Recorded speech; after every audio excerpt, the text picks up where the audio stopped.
दोस्तों जियो financial service की बात करें तो स्टॉक में आज बहुत भारी गिरावट देखने को मिली। स्टॉक फाइनली फिर से वहीं पर आ गया जहां पे बाजार में ये लिस्ट हुआ था डीमर्जर के बाद। जो सारी तेजी थी वो खत्म हुई। 394 का हाई बनाया, स्टॉक अब आ गया 265 पे। क्या है आगे की संभावना, उसको समझने की कोशिश करेंगे इस वीडियो के माध्यम से। बाजार में बहुत ज़बरदस्त गिरावट होती है और आज सारे के सारे स्टॉक धराशायी हुए। दूसरी तरफ अगर हम यहाँ पे यस बैंक की बात कर ले तो यस बैंक में भी आज बहुत भारी गिरावट हुई और आज अपना 52 वीक का जो लो था ये इसने एक नया बना दिया। अब क्लियरली समझ सकते हो कि स्टॉक बहुत ज़्यादा दबाव में। आगे क्या संभावना बनेगी उसको समझने की कोशिश करेंगे इस वीडियो के माध्यम से। साथ में Indian renewable energy development agency limited की बात करें तो बाजार की भारी भरकम गिरावट के बावजूद भी स्टॉक में कोई खास गिरावट नहीं। उसके पीछे है बहुत बड़ी गुड न्यूज जिसको हम इस वीडियो के माध्यम से डिस्कस करेंगे। साथ में हम यहाँ पे आनंद राठी वेल्थ को भी डिस्कस करेंगे जिसने बहुत ही शानदार बोनस देने का ऐलान कर दिया है, यानी एक शेयर के ऊपर एक शेयर बोनस देगी। लेकिन फ्रेंड्स उससे पहले अगर आप पहली बार हमारे चैनल पे आए तो चैनल को सब्सक्राइब कर दीजिए, एक बेल आइकॉन दबा दीजिए ताकि जब भी नया वीडियो बने पहला नोटिफिकेशन आपको मिले। वीडियो पसंद आए तो लाइक से जरूर कीजिए। चलो फ्रेंड्स वीडियो स्टार्ट करते हैं। मैं हूँ आपका दोस्त SP दवे और हमारे अपने चैनल ऑनलाइन कमाई में आपका बहुत बहुत स्वागत है। तो सबसे पहले जियो फाइनेंशियल के कारोबार की बात कर ले तो 265 पर आज क्लोजिंग थी। 5.26% की बड़ी गिरावट देखने को मिली। आज वॉल्यूम ज़बरदस्त बढ़ा क्योंकि आज बिकवाली हुई है। बड़े फंड हाउस ने कुछ बिकवाली की है। पिछले एक महीने पहले इसका 2 करोड़ का वॉल्यूम था और 1 वीक पहले इसका 1 करोड़ का वॉल्यूम था। फ्राइडे को 2 करोड़ का वॉल्यूम था लेकिन आज 3 करोड़ का वॉल्यूम हुआ, यानी पूरे महीने में सबसे ज़्यादा वॉल्यूम हुआ। तो इससे एक बात समझ में आ सकती है कि कुछ बड़े फंड हाउस ने आज ज़बरदस्त बिकवाली की है क्योंकि बाजार संभल नहीं रहा है। इस समय FI बिकवाली कर रहे बाजार में, तो देख सकते हो कि स्टॉक के अंदर ऐतिहासिक तेजी देखी गई। पिछले दिनों काफ़ी अच्छा गया, स्टॉक 400 तक पहुंचा। लोग आशा कर रहे थे कि इससे आगे जाएगा लेकिन ऐसा हुआ नहीं। रिटेल इन्वेस्टर ने इसमें जम के खरीदारी भी की थी लेकिन सब कुछ उलट हो गया। आज 5.26% की गिरावट के साथ 265 पर आ गया। इस कंपनी का जो मार्केट कैप है 1.69 लाख करोड़ के आसपास आ गया है, जिसमें आम लोगों की हिस्सेदारी यानी जनरल पब्लिक की हिस्सेदारी 24.4% है, जबकि प्रमोटर की हिस्सेदारी 47.1% है। रिटेल इन्वेस्टर का फेवरेट स्टॉक माना जाता है इसको, लेकिन एक साल में इसका जो रिटर्न है फ्लैट टू नेगेटिव हो चुका है। तो जियो फाइनेंशियल सर्विस में सोमवार को भी गिरावट का सिलसिला जारी रहा। लगातार चौथे ट्रेडिंग सेशन में इसमें गिरावट हुई है।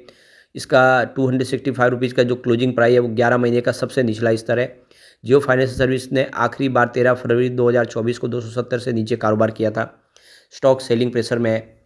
इस स्टॉक में लगातार बिकवाली से रिटेलर को बहुत बड़ा झटका लगा है क्योंकि इसमें आम निवेशकों की हिस्सेदारी देखते हुए इसका फेवरेट स्टॉक कह सकते हैं हम।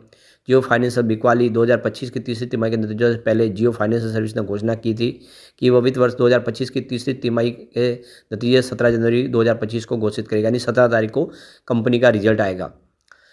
तो देख सकते हो कि यहाँ पे जियो फाइनेंशियल जो रिलायंस इंडस्ट्रीज में से अगस्त 2023 में एक सकते हो इसको अलग किया था और इसको मार्केट में लिस्ट किया था। एक विशेष ट्रेडिंग सेशन के दौरान जियो फाइनेंस सर्विस के शेयरों की कीमत 261 तय की गई थी। इस काउंटर ने NSE पर 262 और BSE पर 265 पर फ्लैट शुरुआत की थी और आप देख ही सकते हो BSE पे 265 की शुरुआत की थी, आज 265 पे फिर आ गया, यानी जहाँ से शुरुआत की थी वहीं पर आ गया। तो कुल मिला के जो तेज़ी थी स्टॉक के अंदर वो सारी खत्म हो गई, लोगों को नुकसान हुआ। लेकिन आखिर बाज़ार जो है लगातार गिर भी रहा है। बाजार देख सकते हो जैसे ही बाज़ार संभलेगा तो फिर यहाँ पे स्टॉक भी उतनी तेज़ी से बाउंस बैक दे सकता है। इसके अंदर वो पोटेंशियल है। अभी इंतजार करना पड़ेगा हमें नतीजों का जो 17 जनवरी को आ रहे, यानी 2-3 दिन में नतीजे आएंगे। नतीजे बेहतर होंगे तो फिर एक अच्छी तेज़ी की संभावना व्यक्त कर सकते हैं हम। चलते हैं इरेडा की तरफ। 200 पर आज क्लोजिंग थी। 0.52% की हल्की सी गिरावट देखने को मिली लेकिन इंट्राडे में स्टॉक 212 तक जाके आए। काफ़ी शानदार, यानी करीब 5% के आसपास की तेज़ी बताई आज इंट्राडे में। अब यहाँ पे एक बड़ी अपडेट निकल के आ रही है। इरेडा ने एक्सचेंज को जानकारी दी है कि उनको सर्टिफिकेट प्राप्त हुआ है उनके शेयर ट्रांसफ़र एजेंट रजिस्ट्रार की तरफ से, जो है देखो messrs MUFG Intime India private limited, जिसको Link Intime India private limited के नाम से जाना जाता है। तो यह इनके जो एजेंट है, जो शेयर ट्रांसफ़र एजेंट, उन्होंने सर्टिफिकेट दिया है। उन्होंने कहा कि इस दौरान Q3 के दरमियान कोई भी किसी प्रकार का कोई जो एप्लीकेशन हमारे पास नहीं आया जो शेयर है जो फिजिकल रूप से उसको डीमैट में कन्वर्ट करने के लिए। तो जो भी काम था वो हमने कर दिया है, लेकिन हमारे पास ऐसी कोई एप्लीकेशन नहीं आई थी। तो कंपनी ने MUFG ने सर्टिफिकेट प्रोवाइड कर दिया है इरडा को। अब यहाँ पे देख सकते हो कि इरडा के शेयर में आज देख सकते हो कि दिन में तेज़ी देखने को मिली। 4.35% की बढ़त के साथ 210 के आसपास स्टॉक ट्रेड करा था। शेयर आज 200 रुपये पे खुला। सेंसेक्स में 749 पॉइंट की गिरावट थी, उसके बावजूद भी इसने शुरुआत अच्छी की थी। तो इरडा देख सकते हो कि CNBC TV18 की रिपोर्ट के मुताबिक इरडा ने चालू जनवरी मार्च के दौरान, यानी ये जो करंट जो इस समय जो क्वार्टर चल रहा है, अपने योग्य संस्थागत प्लेसमेंट यानी QIP को लाने की तैयारी कर दी है। यानी इसी क्वार्टर के अंदर QIP आएगा। करीब 4,500 करोड़ रुपीज़ के फंड जुटाने की मंजूरी पहले ही बोर्ड की तरफ से मिल चुकी है। सरकार इस QIP के जरिए कंपनी अपनी हिस्सेदारी 7% कम कर सकती है। तो सरकार इरडा के अंदर हिस्सेदारी और कम करेगी और 4,500 करोड़ रुपये की फंड जुटाया जाएगा QIP के माध्यम से, और इसी क्वार्टर में QIP आएगा। अब इसकी बात ये फाइनल हो चुकी है। इस तेज़ी के पीछे एक और वजह थी कि इस बार जो नतीजे वो काफ़ी मजबूत रहे। कंपनी का प्रॉफिट में 27% की वृद्धि हुई जो 425 करोड़ तक पहुंच गया। शुद्ध ब्याज आय यानी NII सालाना दर पर 39% की वृद्धि के साथ 622 करोड़ तक पहुंची। तो कंपनी की फाइनेंशियल जो रणनीति है वो सफल रही है और काफ़ी बेहतर किया है। इस वजह से आज स्टॉक के अंदर हमें गिरावट देखने को नहीं मिली, लेकिन इंट्राडे में तेज़ी अच्छी बनी थी। बाजार ने अगर साथ दिया होता तो स्टॉक दौड़ता जरूर आज। तो जल्दी QIP आने वाला है।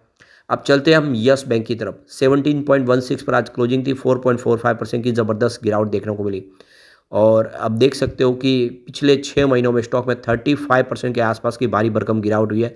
स्टॉक 26 के आसपास था, जो इस समय 17 रुपये के आसपास है। और यहाँ पे अगर हम बात करें पिछले 1 महीने की, तो 18% की गिरावट ऑलरेडी हो चुकी है। 21 के आसपास स्टॉक था, 17 पे आ गया है। तो वो लगातार गिर रहा है और आज गिरते हुए इसने एक अपना 52 वीक का नया लो बना दिया है। बिल्कुल 17.06 का जो लो है ये एक नया लो बना है। हाई इसका 32.85 का था, वहाँ से स्टॉक लगभग देख सकते हो कि बहुत ज़बरदस्त नीचे आके लोगों को भारी भरकम लॉस दे दिया है। ऑल टाइम लो रेंज इसकी 5.65 और हाई 404 की है। तो यस बैंक ने नुकसान दे दिया है। अब वॉल्यूम आज ज़बरदस्त बढ़ा। पिछले 1 महीने पहले इसका 9 करोड़ का वॉल्यूम था। 1 वीक पहले बढ़ के 10 करोड़ हुआ और फ्राइडे को 11 करोड़ का वॉल्यूम होता, आज बढ़ते हुए 14 करोड़ पे चला गया। तो जैसे जैसे बाजार गिर रहा है तो उस हिसाब से सेलिंग भी बढ़ रही है। इस वजह से भी वॉल्यूम में वृद्धि दिखाई दे रही है। तो कभी भी जैसे सीमित दायरे में बाजार ट्रेड कर रहा है तब वॉल्यूम कम होता है, लेकिन कभी बाजार तेज होता है तब वॉल्यूम बढ़ता है, या फिर बाजार गिरावट की चपेट में होता है तब वॉल्यूम बढ़ता है, क्योंकि बिकवाली का दबाव बढ़ जाता है। यहाँ पे स्ट्रेंथ इसके अंदर टोटल 12 है और वीकनेस 8 है। तो पॉजिटिव पॉइंट ज़्यादा है, निगेटिव पॉइंट कम है और रिजल्ट काफ़ी बेहतर कंपनी देती है। इस बार भी आशा है 25 जनवरी को रिजल्ट देगी। बेहतर रिजल्ट होगा तो फिर एक शानदार तेजी की संभावना हम व्यक्त कर सकते हैं। चलते हैं आनंद राठी वेल्थ की तरफ। 4038 पर क्लोजिंग थी। आज 2.79% की गिरावट देखने को मिली। तब कंपनी ने एक शेयर के ऊपर एक शेयर बोनस देने का ऐलान कर दिया है। तो अभी देख सकते हो कि शेयर होल्डर की रजामंदी लेनी है। रिकॉर्ड डेट अभी तय नहीं हुई है, लेकिन एक शेयर के ऊपर एक शेयर कंपनी बोनस के रूप में देगी। यहाँ पे देख सकते हो कि कंपनी का बिजनेस काफ़ी शानदार है। यहाँ पे इसका मार्केट कैप 17,368 करोड़ के आसपास है। इसका पी रेशियो 65.85 का है और इसका पीबी रेशियो 31.36 का है। इसके अलावा इंडस्ट्रीज पी रेशियो 17.88 है। डेट टू इक्विटी रेशियो 0.12 का है और आरओई इसका 47.64% है। ईपीएस इसका 62.98 का है और 0.34% का डिविडेंड देती है। आपको अपने प्रॉफिट में हिस्सेदार बनाती है कंपनी। बुक वैल्यू इसकी 132.24 के आसपास है और इसकी फेस वैल्यू 5 है। फंडामेंटल ठीक है।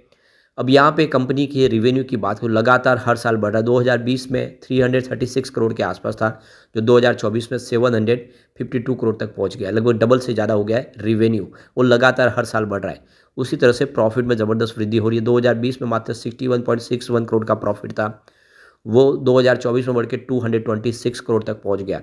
यानी जो प्रॉफिट है वो लगभग 3 गुना से ज़्यादा बढ़ा है। काफ़ी बेहतर और ज़बरदस्त नतीजे। 2021 में वैसे प्रॉफिट गिरा था, 44.62 के आसपास आया था, लेकिन उसके बाद लगातार प्रॉफिट बढ़ा है। पिछले 3-4 सालों से देखें तो प्रॉफिट बढ़ रहा है। उसी तरह से नेटवर्थ में ज़बरदस्त वृद्धि हो रही है।